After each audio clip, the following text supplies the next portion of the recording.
విశాఖ జిల్లా గాజువాక సమతానగర ఇన్వాష్ అధినేత శ్రీనివాసరావు ఆధ్వర్యంలో నెల రోజుల పాటు మజ్జిగ పంపిణీ కార్యక్రమం చేపట్టారు. ఈ సందర్భంగా ఇన్వాష్ అధినేత శ్రీనివాసరావు మాట్లాడుతూ ప్రతి ఏడాది ఎన్నో సేవా కార్యక్రమాలు చేపడుతున్నామని, ఎండల తీవ్రత ఎక్కువగా ఉండటంతో సమతానగర్ వైపు వెళ్లే వారికి దాహం తీర్చేందుకు మజ్జిగ పంపిణీ కార్యక్రమం చేపట్టామని తెలిపారు. నెల రోజుల పాటు నిత్యం క్వాలిటీతో కలిగిన మజ్జిగని అందజేస్తున్నామని తెలిపారు. అలాగే ఇన్వాష్ ఆధ్వర్యంలో పేదలకు ఎన్నో సేవా కార్యక్రమాలు ఎప్పటికప్పుడు నిర్వహిస్తున్నామని తెలిపారు. ఆధ్వర్యంలో ఇన్వాష్ కన్వెన్షన్ యజమాని అయిన శ్రీ కండ్రెడ్డి శ్రీనివాసరావు గారు ఈ చలివేంద్రం ఏర్పాటు చేయడం జరిగింది.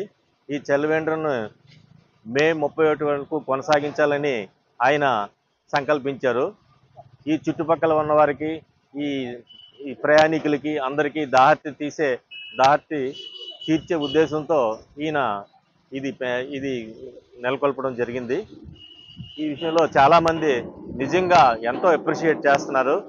మేము ఇలాంటి క్వాలిటీ ఆఫ్ మజ్జిగని ఎక్కడ తాగలేదని, ఇంత నీట్నెస్ ఎక్కడ మేము చూడలేదని, ఇలాంటి గ్లాసుల్లో మేము ఎక్కడ తాగలేదని కూడా కొంతమంది మాకు చెప్పడం జరిగింది. దానికి మేము చాలా ఆనందంగా ఉంది. అంతేకాకుండా మా ఈ ఇన్వాష్ కన్వెన్షన్ కండ్రెడ్డి శ్రీనివాసరావు గారు ఏ పని తలపెట్టినా చాలా క్వాలిటీగా, పద్ధతిగా అందరూ మెచ్చుకునే విధంగా ఆయన ఎప్పుడు ఏ కార్యక్రమాలైనా సంకల్పిస్తారు. అలాగే మనకు వెనక కనిపిస్తున్న షిరిడి సాయిబాబా ఆలయాన్ని కూడా ఆయనే నిర్మించారు. అలాగే ఇక్కడ సమతానగర్లో పార్కు కూడా ఆయనే నిర్మించారు. ఆయన ఆధ్వర్యంలో జరిగింది. ఆయన ఏ కార్యక్రమం చేపట్టినా చాలా పద్ధతిగా, చాలా క్వాలిటీగా, చాలా అందరికీ మెచ్చుకునే విధంగా ఉంటుంది.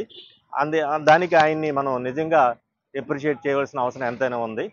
ఈ విధంగా ఈ దాహర్తి తీర్చే కార్యక్రమంలో మీ మీడియా వారు కూడా మాకు సహాయ సహకారాలు అందించి మీరు ఫోకస్ చేస్తున్నందుకు ధన్యవాదాలు తెలియపరుచున్నాం. ఇక్కడ సమతానగర్ సాయిబాబా గుడి పక్కన స్థాపించి దగ్గర 4-5 సంవత్సరాలు అయింది. అది కన్వెన్షన్ ఇక్కడ చుట్టుపక్కల ప్రాంతాల ప్రజలందరికీ ఈ అందుబాటులో ఉండేలాగా, అన్ని శుభకార్యాలకి అన్ని అందుబాటులో ఉండేలాగా నిర్మాణం జరిగింది. దాంతో పాటుగా ఇక్కడ ఏంటంటే ఈ ఇన్వాష్ ప్రాంగణంలో మజ్జిగ చలివేంద్రం సుమారుగా ఒక నెల నుంచి నడుపుతున్నాం.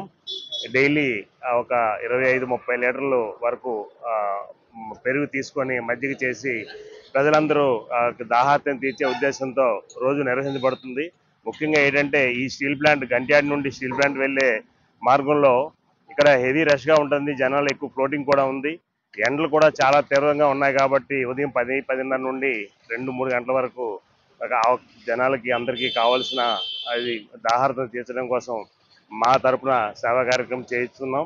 అలాగే ఈ బాబా గుడి ప్రాంగణంలో ఉంది కాబట్టి బాబా గుడి నిర్మించి ప్రజలకు ఏదో విధంగా ఈ చుట్టుపక్కల ప్రాంత ప్రజలకి కష్టపడి వాళ్ళకి ఏదో మనం మంచి చేయాలని సదుద్దేశంతో ఈ కార్యక్రమం చేపడుతూ, అలాగే చుట్టుపక్కల ఈ ప్రజానీక అందరికీ అందుబాటులో ఉంటామని చెప్పేసి వేరే సేవా కార్యక్రమాలు కూడా ఏదైనా చేయాలంటే ముందుకు వస్తామని కూడా తెలియజేసుకుంటూ, ముఖ్యంగా ఈ మీడియా వారికి అందరికీ నా కృతజ్ఞతలు తెలియజేస్తూ నమస్కారం.